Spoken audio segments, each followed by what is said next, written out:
So that was a pretty basic example. There's also a concept of a workflow template. And basically what this does is it stitches together many different playbooks that you might have and add some logic and some flow to the workflow. And I'll give you an example. So here I'm going to click on Deploy Cloud Stack in AWS. This is what I use to deploy the infrastructure in that playbook example.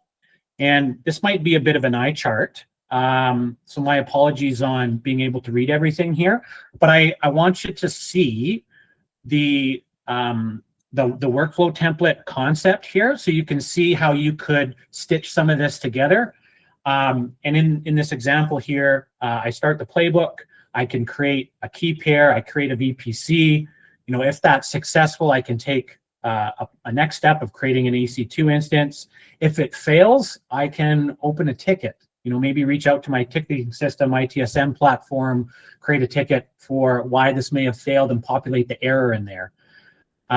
If I'm allowed to create the EC2, if I've got all of the parameters that I need, I can go ahead and do that, and then deploy the various blueprints. In this example, it was only one instance, but maybe I need to create 50 or 100. We can use the same workflow, the same template system, the same create VM playbook to do all that. So we build the automation once, run it many times if needed, and run it in a series of logic or workflows that match the steps that we need to take to provision infrastructure.